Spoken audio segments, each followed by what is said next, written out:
Welcome to our channel, Labanda Ramurthy, World Teacher. I am not World Teacher. World Teachers are Jiddu Krishnamurthy, Swami Vivekananda, Ramakrishna Paramahamsa, Yakshasala are World Teachers. ఇప్పుడు మనం సద్గురు సుబ్రహ్మణ్యం గారి యొక్క చరిత్రను గురించి ఇప్పుడు మనం చెప్పుకుంటున్నాం. నిద్ర నుండి వ్యక్తమైనటువంటి వాడే వ్యక్తి అని అంటాడు ఆయన. ఎంతో వేదాంతపరమైనటువంటి విషయాలని సామాన్య పరిభాషలో వివరిస్తూ ఉన్నారు సద్గురు సుబ్రహ్మణ్యం గారు శ్రీకాళహస్తిలో. ఒక్కసారి ఆయన్ని దర్శించి తరించండి. నిద్ర నుండి వ్యక్తమైనటువంటి వ్యక్తే వ్యక్తి అని చెప్పారు ఆయన. మేలుకోగానే మనం ఏమంటాం? హాయిగా నిద్ర పట్టింది అని అంటాం. ఆ హాయే జీవుడు. నువ్వు హాయిగా నిద్రపోతావే, ఆ హాయి అనేటువంటిదే దేవుడు, అదే ఆత్మ. ఏకంగా ఉన్నటువంటి తాను నిద్రలో అనేకమయ్యాడు.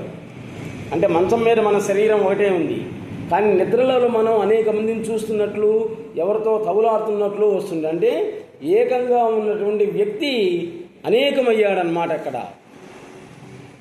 కదిరి చెదిరి మనస్సుగా మారి మెలకువలోకి జారిపోయి ప్రత్యేకమైన తానుగా పరిమితమైన వ్యక్తిగా మారి మరలా మేలుకొని కష్టాలు సుఖాలు అనుభవిస్తూ జీవనయాత్ర సాగిస్తూ ఉన్నాడు ఈ జీవుడు. నిద్రలో తానున్నాను అని తెలియకపోయినప్పటికీ కూడా తాను అనేది ఉన్నాడు, ఇది నిజం. ఏకంగా ఉన్నటువంటి తాను అనేకమైనటువంటి సంగతిని మర్చిపోయాడు. అనేకమైన తనకే నామరూపాలు తగిలించుకొని దేహాన్ని మాత్రమే తాను అని శాశ్వతమని అనుకుంటున్నాడు. దానితో మమేకమై జీవిస్తూ నానాగా అవస్థలు పొందుతూ ఉన్నాడు. సొంత ఇంటిని కాదని అద్దె ఇంటికి అలంకారం చేసినట్లు. నువ్వు అద్దె ఇంట్లో ఉన్నప్పుడు నీకు ఇబ్బంది అనిపించినా కానీ, నీ ఓనర్కి కష్టం అనిపించినా కానీ నష్టపడేది ఎవరు? నీవే నష్టపడేది.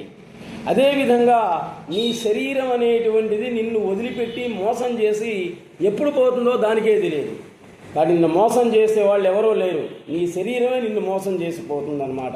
కాబట్టి జాగ్రత్తగా ఉండు, ఆత్మవిమర్శ చేసుకో అని అంటారు సద్గురు సుబ్రహ్మణ్యం గారు. ఇదంతా కూడా మరపు వల్ల వచ్చినటువంటి అవస్థలే. మరపుతో ఉన్నటువంటి అవస్థలే జాగ్రత్త, స్వప్న, సుషుప్తి అనేటువంటి అవస్థలు.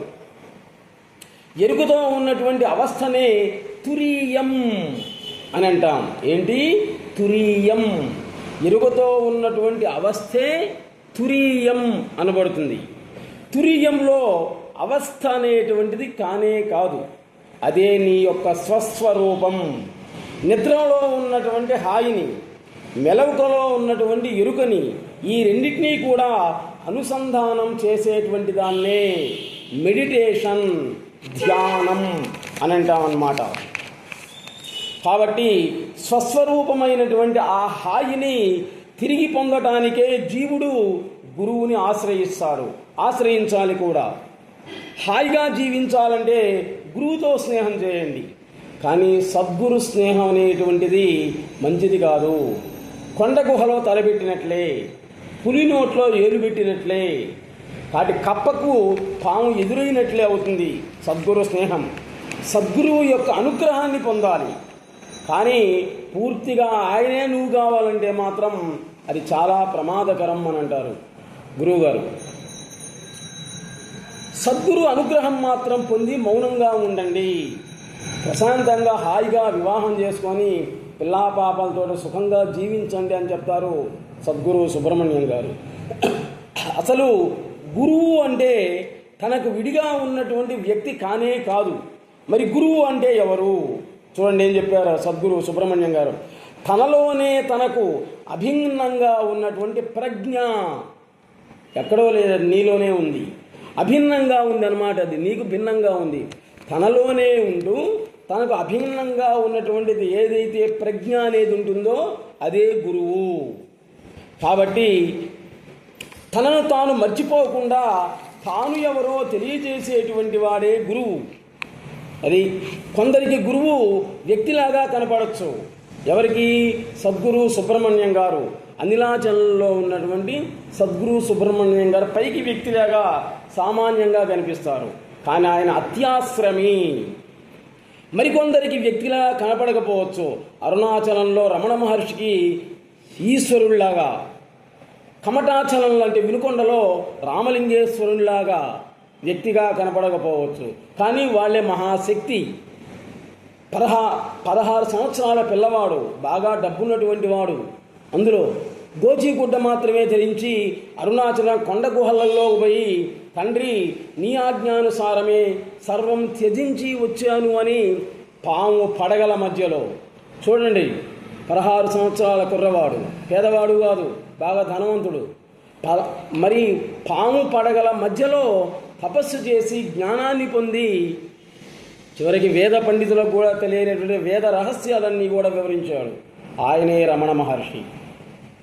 ఆయన తపస్సు చేసేటప్పుడు ఉన్నటువంటి క్రూర మృగాలు, సర్పాలు, వీటన్నిటికి కూడా అవి మరణించిన తర్వాత, చనిపోయిన తర్వాత సమాధులు కట్టించాడు. అరుణాచలం వెళ్ళినటువంటి వాళ్ళు చూడాల్సింది ముందు శివుని కంటే ముందు రమణ మహర్షి ఆశ్రమాన్ని చూడండి. మూగజీవాలకి, క్రూర జంతువులకి, మహాసర్పాలకి ఆయన సమాధులు కట్టించాడు. వాటిల్లో సజీవ సమాధులే అనడంలో సందేహమే లేదు. మరి ఆయనకి ఎలా వచ్చింది ఆ జ్ఞానం అంతా? చదువుకున్న 5వ తరగతి మాత్రమే, కేవలం తపశక్తి ద్వారా వచ్చింది. అయితే అందరికీ వస్తుండే అంటే అందరికీ రాదు, అది కూడా పూర్వజన్మ సుకృతమే అవుతుంది. అదే గురువుగారు సుబ్రహ్మణ్యం గారు అనేది. సద్గురు స్నేహం చేసి వారి అనుగ్రహాన్ని పొందుగాని, దైవ దర్శనానికి పోగాని ప్రత్యక్షానికి పోవాకు. దేవుడు నీకు ప్రత్యక్ష కావాలని పోయావు అనుకో, చివరికి నీవు ఆయన ఒక్కడే ఉండేది, ఇంకా నీవు ఉండవంటాడు అన్నమాట.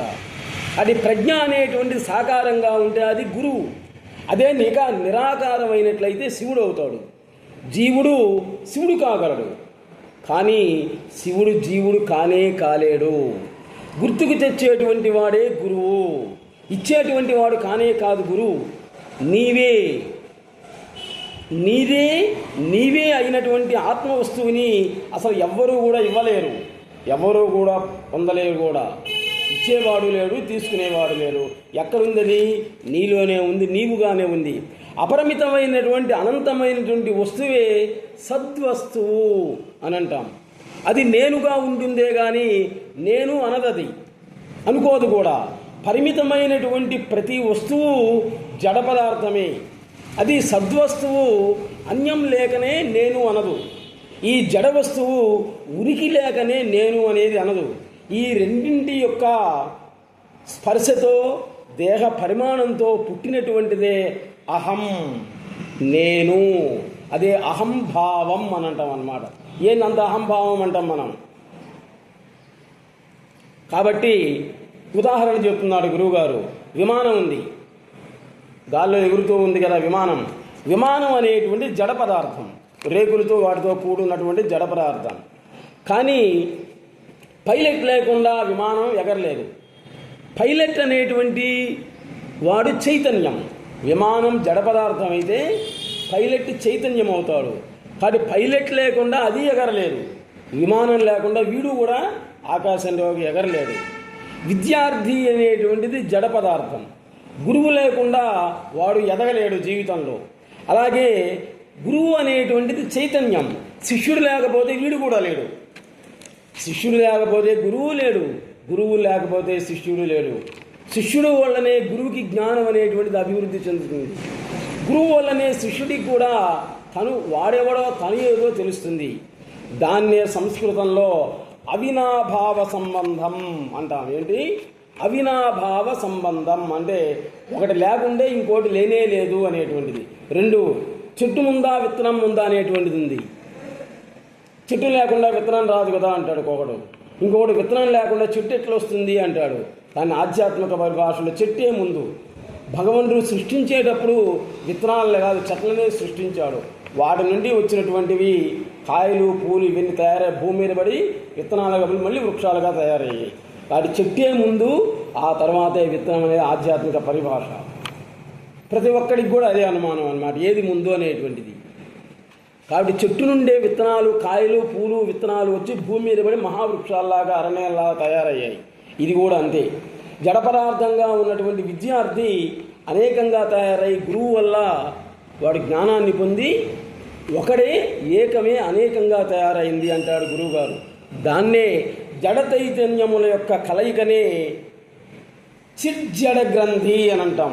చిత్ జడ గ్రంథి, జడా చైతన్యం, ఆ రెండింటి యొక్క కలయికే అది. దాన్నే చిత్ జడ గ్రంథి అని అంటాం. కాబట్టి పీఠాధిపతులకి, మతాధిపతులకి, వేద పండితులకు కూడా తెలియనటువంటి విషయాలని కేవలం 5వ తరగతి వరకే చదువుకున్నటువంటి విద్యార్థి ఆ రమణ మహర్షి వివరించి చెప్పాడంటే సామాన్యమా? అది ఒక మన హిందూ దేశంలోనే జరిగింది. కాబట్టి హిందూ దేశంలో పుట్టడం అనేటువంటిదే మన అదృష్టం, జీవించడం అనేటువంటిదే అదృష్టం. స్వామి వివేకానంద చికాగో సమావేశాల్లో కూడా చెప్పింది అదే అన్నమాట. మా దేశంలో ఉన్నటువంటి సంస్కృత భాష నాకు వచ్చు కాబట్టి, తెలుసు కాబట్టి మీ భాషలన్నింటిలో మాట్లాడుతున్నాను అని అసలు నేను అంటే ఏదో చెప్పాడు. హైందవ సాంప్రదాయం అంటే చెప్పాడు. అన్ని సంప్రదాయాల కంటే కూడా హైందవ సాంప్రదాయమే గొప్పది. దాన్ని మనం గౌరవిద్దాం, మనంటే మనం ఏదో తెలుసుకుందాం. కాబట్టి జీవితంలో ఒక్కసారైనా కానీ బాపట్ల దగ్గర ఉన్నటువంటి జిల్లెళ్ళమూడి అమ్మవారి జీవ సమాధిని, అలాగే అనిలాచలం అంటే శ్రీకాళహస్తిలో ఉన్నటువంటి ఈ సుబ్రహ్మణ్యం గారిని ఒకసారి చూసి వాళ్ళ అనుగ్రహాన్ని పొందండి. నమస్తే. నెక్స్ట్ ఎపిసోడ్లో మళ్ళీ కలుద్దాం.